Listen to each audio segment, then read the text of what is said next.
Okay, so part 2 of the rationalization for your Preboard 1.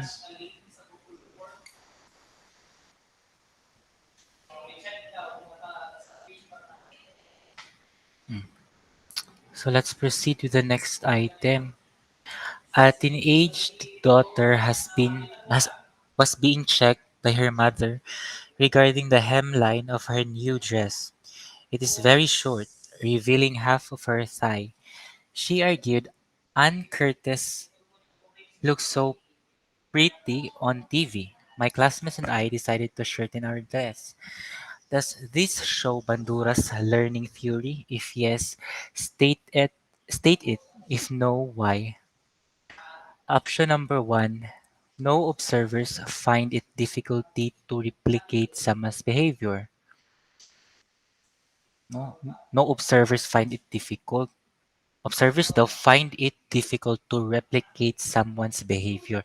And given the situation, she already replicated Anne's behavior. So therefore, this item is incorrect. Option number four. No observers may not be able to remember. No observers may not be able to remember. Huh? Doesn't make sense, no? Option number four doesn't make sense together with option number one because the answer for this as item has something to do with Bandura's learning theory. Let's review unsa ng Bandura's learning theory.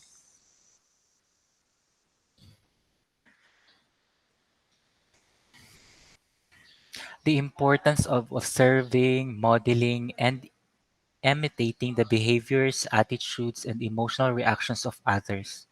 No, so mauna siya ang Bandura's learning theory. And based on the situation, di ba, iyahang gisuon si Ann Curtis. So, then ay nahitabo nga imitation. No? Based on Bandura's learning theory. So, the answer for this should be yes. No, pero asa nga yes diri sa options? Is it the first yes? Behavior can be learned through modeling. Yes, the person must pay attention to the model. The behavior mentioned, no, iyang replication or iyang imitation towards Ann Curtis is on the actual modeling. No, wala siya nag-pay attention directly sa nag-model. No, kay nakita man niya kang Ann Curtis nga kuan, gwapa kay si Ann Curtis lang tawon ato. So iyang gisuon. So therefore, ang actual nga modeling dili tungod kay si Ann Curtis to yang nakita sa TV. No, kay if ang replication nga iyang gibuhat is direct to the actual model, then siguro ang iyang imitation niya gibuhat is ang pag-makeup to look like the actual Ann Curtis. Dili ang the way nga sa iyang pagpanuot, which is to shorten the dress. No, so happens. No, so the idea of the options B and C are actually different.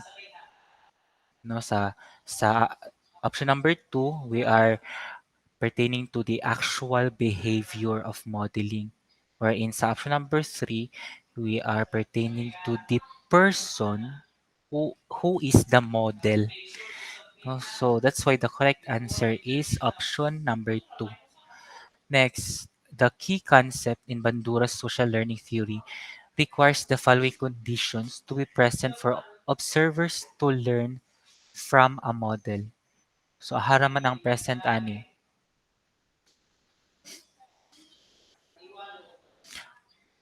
It's attention, retention, and motor reproduction only. Wala apil ang reinforcement. Sa lahi man nga theory ang gi-propose. No, this is sa kang Pavlov. No, on the ito siya nga kuan klase sa theory. Basta nasa separate na siya nga theory. Ano? So the correct answer for this is 1, 2, and 3. Walay apil ang ikaapat nga reinforcement. Next item. Gaines theory, known as conditions of learning, asserts that different internal and external conditions are needed for each type of learning. What is an application of this theory? Is it number one? Take note ha, internal and external conditions. Is it number one? Give feedback for successful performance. Is it is it enough? Now, if we give feedback to successful performances, the feedback that we'll be giving would be in a form of an internal feedback, which discarded the other type according to Gaines' theory. So option number one is incorrect. How about option number three? Success associated with the desired attitude must be known. No, how about katong success nga na-reach no, in a different way? No? Because ang conditions man nakadepende sa klase of attitude nga gi-exert. No, if ang gi-exert say for example sa task ay sa activity is on the physical appearance alone of the output or of the performance. Say for example they're performing a dramatization for the external area or the external conditions, makita nimo nga the performers are really mga expensive og mga props, mga nindot og mga sanina as they do their kuan as they do their performance, and the internal conditions pod is on the quality of their performance as a whole. No, so that's why the option number three is also incorrect. Number four, choose personal actions based on internal states of feeling. Personal actions. Kumbaga, external actions lang atong lantawon. We discard the internal states of our feelings. That, that's not good. No, that's not possible because just like the affective domain, na po siya ay cognitive component. So therefore, the our states of feelings should go hand in hand with our cognitive abilities or with the internal conditions present. So that's why the correct answer for this is option number two. To learn attitudes, the learners must be exposed to a credible role model. That's the best answer for this item.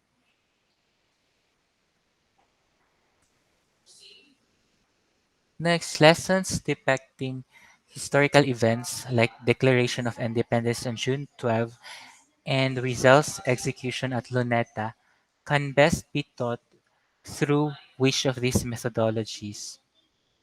No, lessons daw depicting events like the Declaration of Independence and the execution of Rizal in Luneta. Is it number one, discussion? Hala, na, itulo ka ba kung nag-answer discussion? Oh, take note of the question. This can best be taught through which of these methodologies? Discussion sa bagay. Sorry. Anyway, discussion?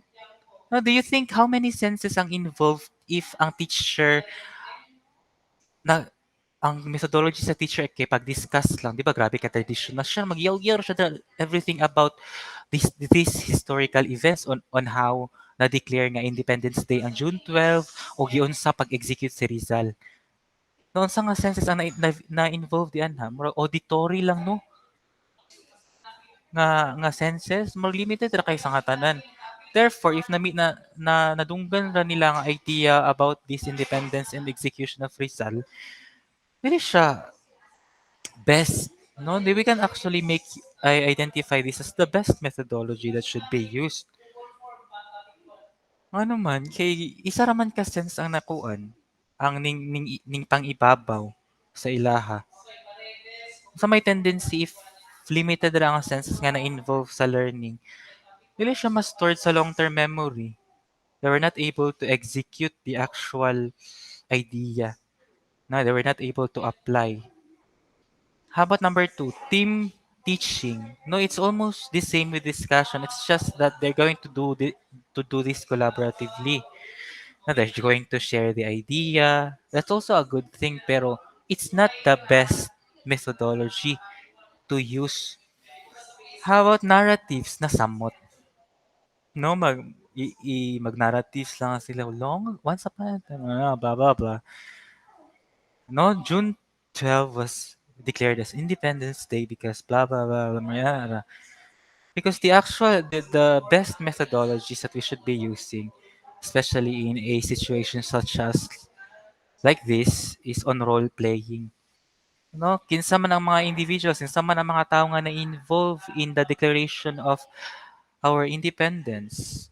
Kinsa man ang mga tao nga na-involve sa execution of Rizal.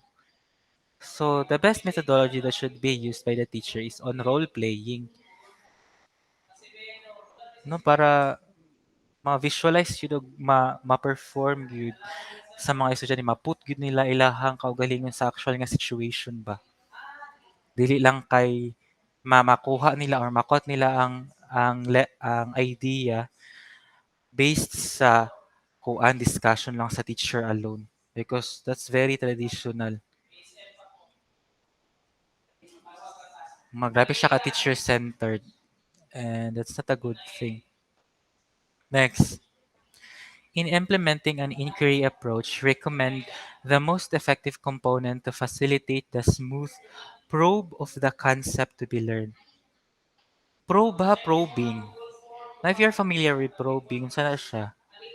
No, that's when we follow up questions. From a simple question, we follow up another question to further cater our students' ability to think no outside the box.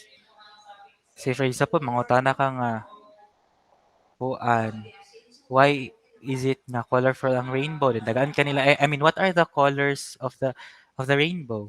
Mo tubag din sa mga pangutana Roy GB, red, orange, yellow, green. Then why do you think nga colorful ang rainbow? Pero magnanay follow up ba nga pangutana. Naunsa na siya nga klase sa kuan nga approach? Is it different materials to be used? Tag-involve ba to siya og materials? Is it lab manual? Nag-involve ba to laboratory activities or tasks? Next was a review of previous lesson. No, take note ha nga, ang statement is on smooth probe of the concept to be learned.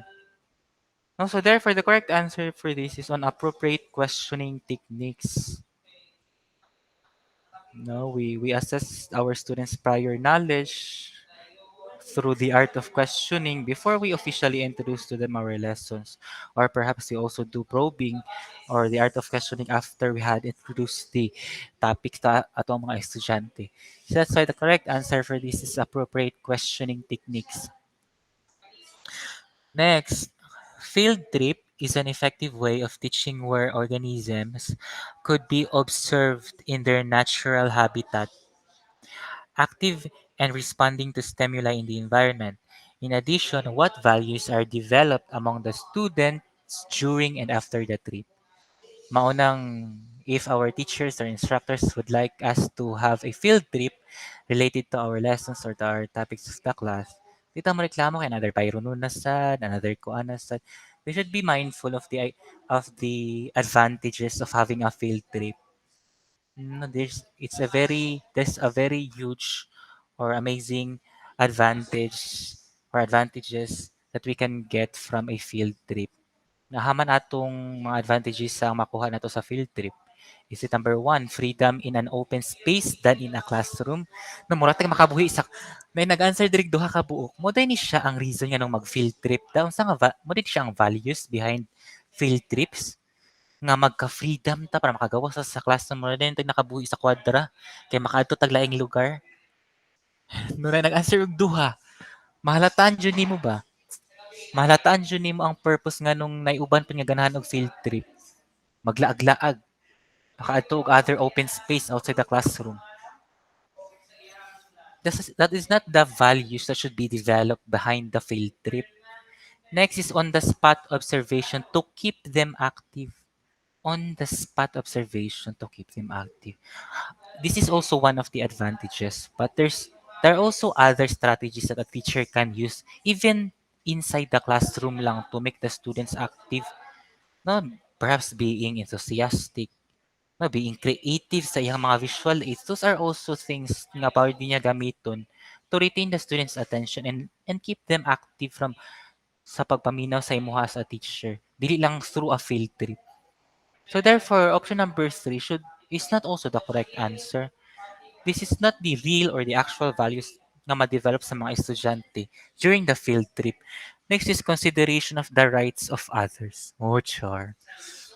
No, the rights of others.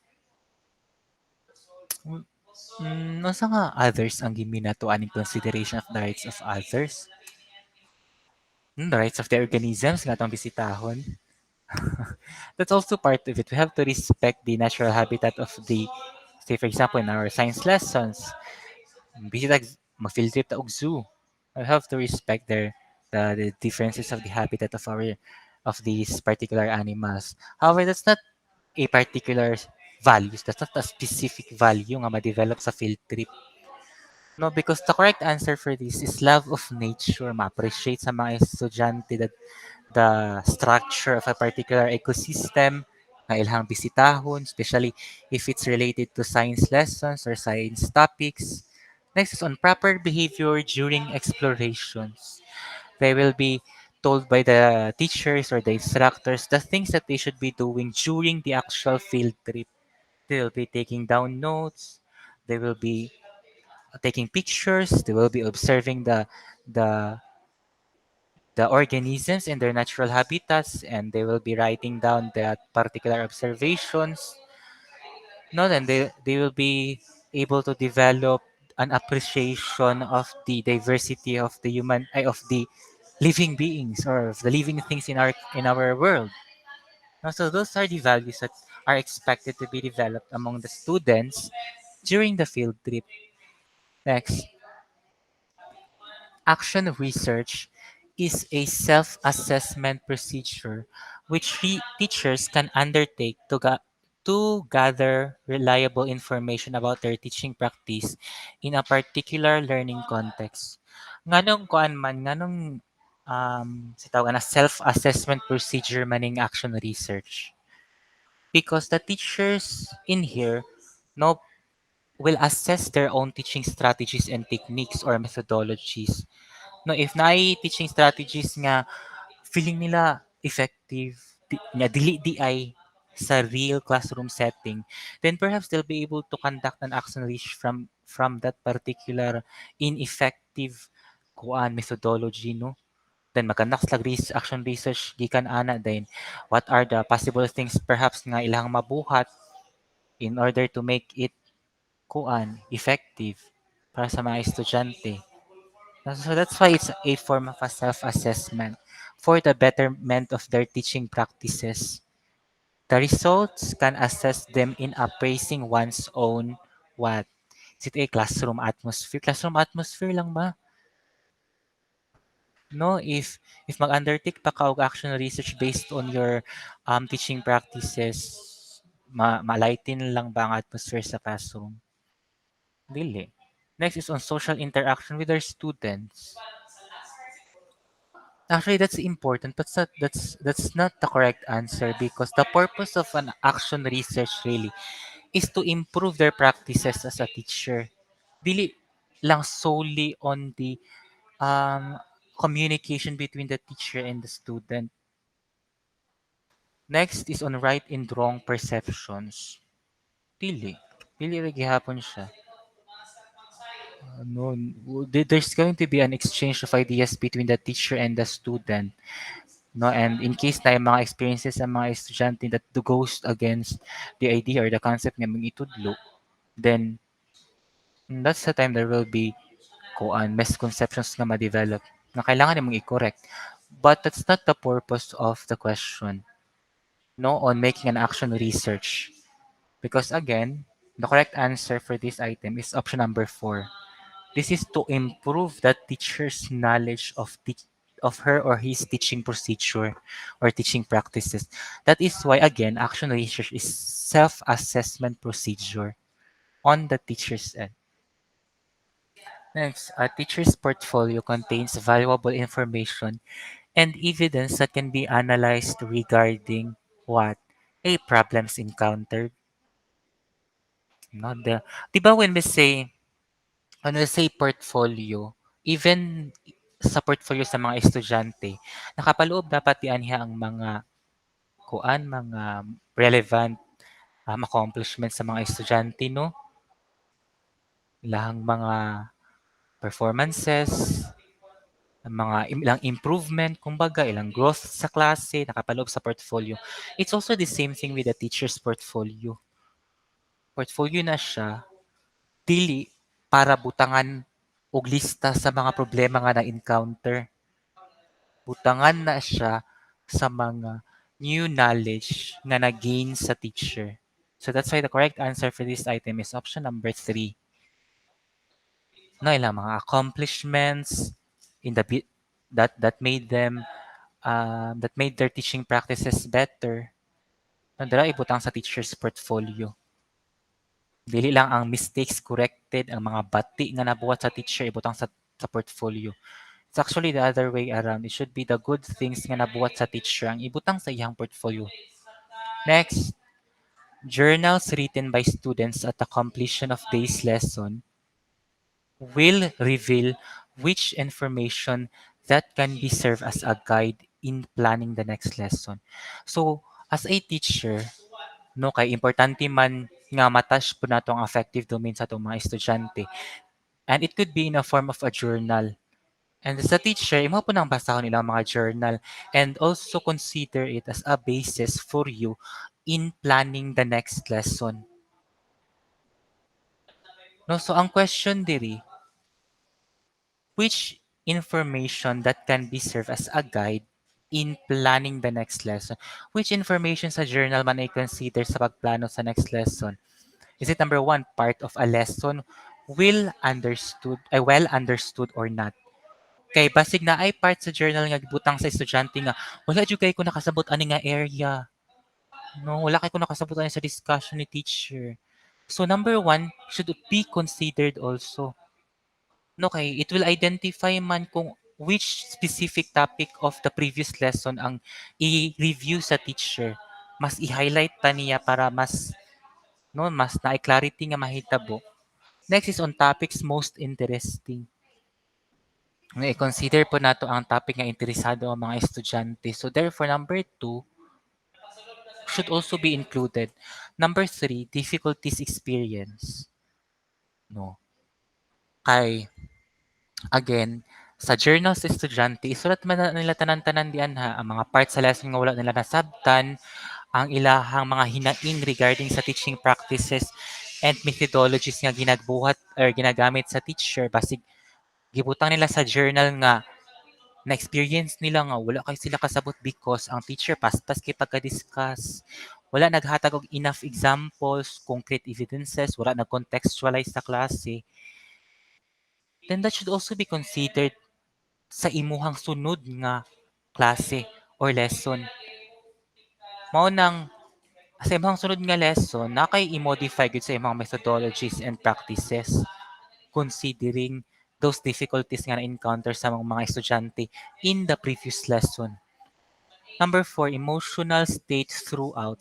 Emotional state throughout. That's not part, no?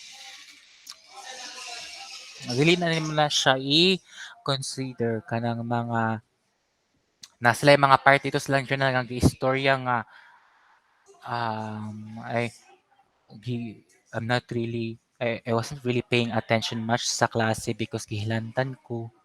And the next lesson wala na sila gihilantan. No, kumbaga ang ilang emotional state lang before kinaapektuhan lang sa fact nga gihilantan sila ato nga time. So there's no need for you to reinforce on that issue. Especially because on sa next meeting, wala na sila gihilantan, wala na naapektuhan ng emotional state. Therefore, that should be included na. It's not necessary. And the correct answer for this item is 1, 2, and 3. Next, when students recognize a situation as something similar in a way to what was experienced before, the tendency is to use the knowledge and skills they learned to a new situation. This theory illustrates what? Kanang they make use of their prior knowledge or experiences to use the knowledge and skills they learned sa particular sa bagong activity or situation nga ihatag sa teacher. Unsa ni siya nga klase sa theory? Is it transfer of learning, information processing? Okay, let's look at information processing or option number 2. Tulo ka buk ang nag-answer ani. Information processing. Information processing lang ba ang nahitabo sa situation nga gihatag wherein ihang gitransfer ang ihang skill, iyang previously learned skill sa bag-o nga sitwasyon, no? Iyan ang gigamit iyahang skill nga nakatuna na previously ba. So therefore wala na siya nagamit og humana ang information processing. Didto na ta sa transfer of learning. Gitransfer na niya ang actual learning sa new situation. So that's why the correct answer sa kuan pod sa options, the option number 4 is also correct. However, it's not the target. It's not the target, no? Because we are specifically looking at the knowledge and skills previously learned nga transfer niya sa new situation. So that's why the correct answer is option number 1, transfer of learning. Next, how can a teacher enhance her or his questioning technique? Pila gina mao. How can a teacher enhance her or his questioning technique for an effective teacher-student interaction? Kuan biya, there are gamay ra kay nakabalo about allowing our students to have a sufficient think time.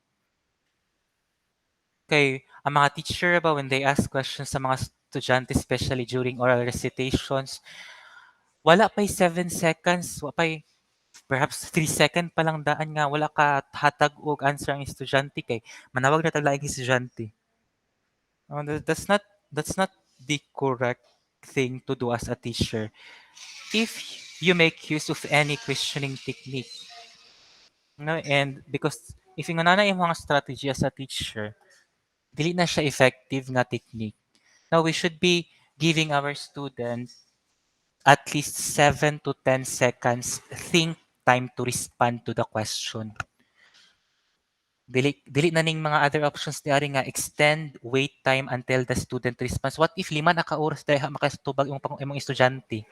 So maghulat to kag 5 ka oras. No, we'll only be giving them 7 to 10 seconds to respond. Next is immediately call another student in case one cannot answer. So mauna akong giingon, wala pa gali ka naghatag og wala pa kinakaabot og 7 to 10 seconds ang wait time nga gikuha mo sa estudyante na nawag na kag another student. Di na siya pwede. No, kay what if nag-form pa lang daan ng idea sa estudyante anang in the span of 1 to 6 seconds and imo na wala na din gi-consider na nawag na kag another student. No, so it should be 7 to 10 seconds. So that's why the correct answer is option number 1. Next item. When asked why she has incomplete assignments every day, she answered, I have no one to ask for help. My parents leave for office every early in the morning and returns late, oftentimes tired. No, as her teacher, what can you do? No, if walay time ang ginikanan sa iyaha to help her with her homework, is it number 1, warn the parents that the child will fail if unaided? No, sure na jud ka nga kanang mabagsak ang estudyante if dili mo tabang ang ginikanan sa iyang pag-eskwela. How about ikaw as a teacher mo mag-feedback po na sa imuha? No, kay nabiya tay mga remediation if bati ang performance sa estudyante. So dapat tay buhaton na sa teacher. Dili automatically nga mapagsak ang estudyante. Ibig na din nato sa ginikanan pod. So that's why that's not the correct answer. Next option.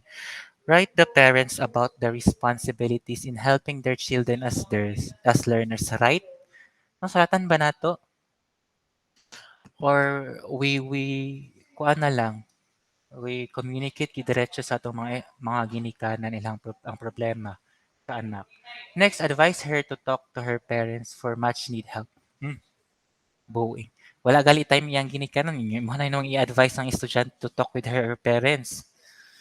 'Di ba? So the best answer with this is to meet with the parents and together discuss how home and school can bridge their concerns and assistance for them as learners.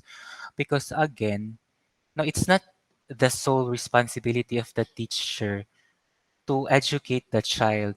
No, it should be a joint responsibility between the teacher and the parent or the guardian. Maugali nang it's important that we communicate the students' progress sa sa mga silang mga ginikanan. No kay dili lang kay ma-shock na natong ginikanan nag-attend sa parents meeting nga ang grado sa anak kay 65, 75. No? Unsa man na imong gibuhat ana? Ano kuan na ka nag-remedial classes na ka then nakita ni mga wala ra gihapoy progress. No, so dapat imo po lang i-communicate sa ginikanan kay perhaps na problem sa balay, no? Para mabuhatan po nila o maidan po nila ang panginahanglan sa estudyante. So, mo nang the correct answer is to meet with the parents and together discuss. To meet ha, dili kay to write the parents. Kaya there's still no real interaction if magsulat lang ka sa ginikanan sa bata. No, wala exchange of responses. No? Wala ra gihapoy proper communication. Next, you are to teach the difference between the parts of a complete and an incomplete flower. They brought to the class only common examples of complete flowers. What will you do? Is it number one, continue by reciting on the parts of both? Buing. Wala gali kong concrete. Kuan gali. Examples nga nadala regarding complete and kuan incomplete parts of a flower. Din mag-diretso na noon kag recitation. That's not the correct answer. Next, draw the parts of incomplete flowers if there is none. No, di ra gyapon siya ang the best thing imong bahato. Next, emphasize the parts of a complete flower only. Okay, since wala may nagdala og parts atong mga incomplete flowers, so dito na lang ka mag-highlight sa mga complete flower only. How about katong idea sa isa pikas? Dili na nimo ikuan. I-consider, i-disregard na nimo kay wala sila nagdala. Og example ato. So, as a teacher, the best thing that you should be doing is to go out to the lawn and look for flowers of weeds and wild grasses that are samples of incomplete flowers. No, so manita kag examples, dili kay i-disregard nimo ang topic regarding incomplete flowers wala sila nagdala og example para ato. Sa ato pa incomplete na din ilahang learning. No, na kay part of the topic na wala nimo gi-discuss, wala mo pasabot sa ilaha. That's why the correct answer is letter C or option number 3. Next, choose the important purpose of assessment. Is it diagnosis, placement, effectiveness of a program, and part of a lesson? Hmm. Important purposes of assessment. We have diagnosis, placement, no effectiveness of program. We diagnose the prior knowledge of our students. No, we do assessment for placement. No, unsa silang group of learners ibutang based on the result of their assessment. Effectiveness of a program also, we make use of an assessment tool or assessment test to assess whether the program that they were able to finish, the skills and competencies for that particular program kay na-attain ba gid sa mga estudyante. No? So those are the purposes or the important purposes of assessment. So that's why the answer for this is 1, 2, and 3 or option number 1. Next, at the pre-operational stage of Piaget's cognitive development, the child can see only his point of view and assumes that everyone also has his same point of parehag. Kumbaga, sa pre-operational stage daw sa Piaget's cognitive development, ang kuan daw ang child daw under aning developmental stage nagtuo daw nga iyang point of view is the same as those of the others. Now, what is this tendency called? Hmm.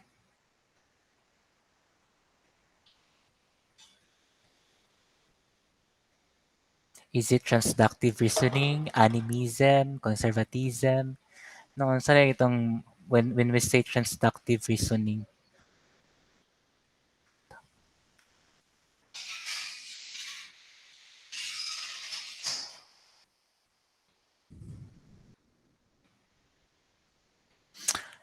it's the tendency of a child in the pre-operational stage of cognitive development to see a connection between unrelated instances.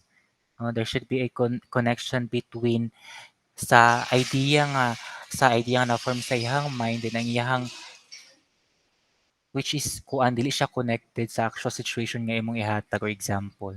Say for example, the child might say, I haven't had my nap, so it isn't afternoon. No, kay di biya sa afternoon lang dahil ka pwede mag-take og nap, no? Pwede maka mag-nap pod in the morning. So there's unrelated, no, there's disconnect no between the sa iyahang ideas nga first nga na-form sa iyang mind ug sa iyahang sa instance nga iyahang gi-relate ani. So mo na siya ang sa transductive reasoning. How about ang animism? Sa dining animism? Animism. The attribution of a soul to plants. No, the belief of supernatural power that organizes and animates the material universe. Now, it's when we believe that the soul of a person is being transferred to an object, no, or a plant.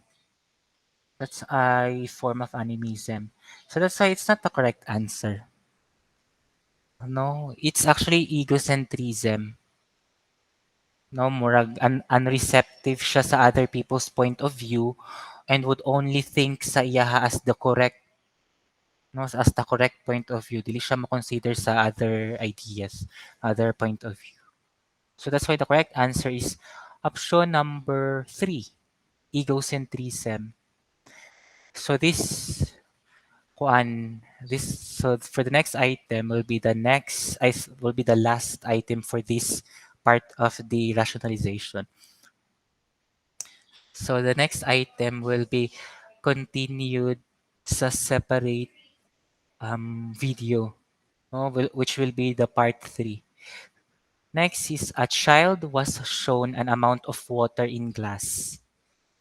The teacher poured the whole amount to a much taller and narrower glass and marked this glass A. Actually, dahil kita mga makita ani nga video sa YouTube. The same amount was poured in the shorter and wider glass. Nga gimarkahan pud og glass B. When asked which has more water, A or B, the answer was glass A. At what stage of cognitive development is it expected? And what is this ability called? Unsa na siya? Kanang ang nadaw duha ka klase sa baso. We have ang glass A kanang taas siya nga klase nga baso. Ang glass B kay lapad. Pero ang amount of water nga gibutang sa class A kay distinct nga amount sa nga water nga gibutang sa glass B. No, pero kung atong gipangutanan ning nga bata iya regarding kung unsa which among the glasses ang naay mas daghan og sulod nga water, iyang gitubag ra gihapon is glass A. Given nga mas taas siya compare sa glass B. So unsa dun siya nga cognitive developmental level na bilong ug unsay tawag ani nga ability. Is it formal operational stage or deductive reasoning? Dili. No, wala ta nag-involved og wala sa situation ng idea nga um, nag-involve og reasoning ang bata from a general idea to a much more specific one. No, so dili siya option number 2. Next is on sensory motor stage.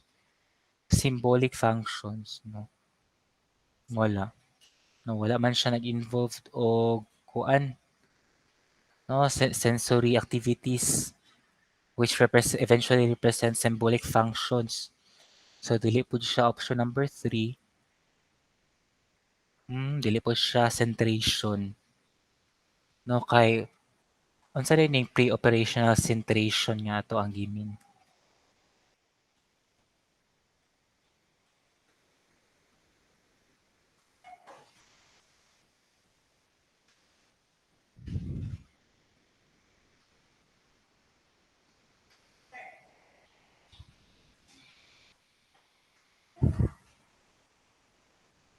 Ay, tura di ay buwang.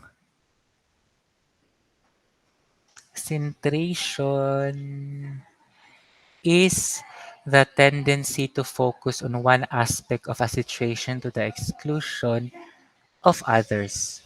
For example, a child insists that lions and tigers are not cats because dili na siya ang idea nila of a cat, no? But and they are fixated lagi ana nga idea, no? Centered lagi nilang idea ana nga ang cat dili ina nakadagko para sa lions and tigers. Okay. So muna siya ang sa centration which means that on the issue regarding this situation on the classes, kani nga particular cognitive development belongs to the concrete operational stage, no, the conservation ability, wherein magtuo sila nga the taller it is ang glass, no, the more amount of water ang naa dianha compared atong mas ubos nga mas wide na klase sa baso. So dira na bilong sa concrete operational stage na siya nabilong nga klase sa cognitive development. Last item before the part 3. In order to adapt to the students' diverse background and learning styles, teachers may vary their methods of assessing and evaluating student learning. Appropriate methods are if what are these methods or authentic assessments that the teachers should be using? No, number 1, oral reports. Number 2, panel discussion. Number 3, dramatic presentation. Number 4, constructing projects. Now, take note that these are methods of assessing and evaluating student learning that came from from the teacher's end. No, addressing the students' diversity. No, without. So therefore, we should be including oral reports, dramatic presentation, and constructing projects. Mm. Kay kuan magod if we include panel discussion, it will only cater kuan one no diversity of outputs at all. No, outside the sharing of ideas lang. Limited lang siya sa sharing of ideas between the members or between the panel. Okay, and take note that we are highlighting students' diverse background and learning styles. No, so that's why we make use of oral reports. If it doesn't matter if unsa siya nga tribo gikan, iyang socioeconomic background, just for as long as maayo siya in her oral reports, and that's all that matters. So how, and sa dramatic presentation also, nag-cater po siya og diversity between the students kuan background. Doesn't matter if dato ang estudyante or pobre pa siya, if they belong to the same group, no, having to perform a dramatic presentation, then it doesn't matter anymore. They have to work together to came up with a better output or with a better presentation. Number 4, constructing projects. No, they will be the diversity or the learning styles of the students will be consolidated also with each member of the group in order to came up, no, with a better plan, with a better output, no, with a better constructing ideas for their projects. Dahil sa o kanang kuan in sharing their ideas regarding the projects that they are going to do, dili nila i-consider ang idea sa aita nga ka-groupmate nila. Di nila i-consider ang idea sa ka-groupmate nila nga pobre. No, that's not how group activity works. No, and that's not how we should be dealing with. We should allow our students to deal with their group mates. We have to teach them the correct way of dealing with their group members. But every idea should be respected. No, it doesn't matter the the the diversity of the group members. So that's why the correct answer for this is option number one. No, one, three, and four. Oral reports, dramatic presentation, and constructing projects. So that's it for the part two of the rationalization of Preboard one. So the next item will be in the part three.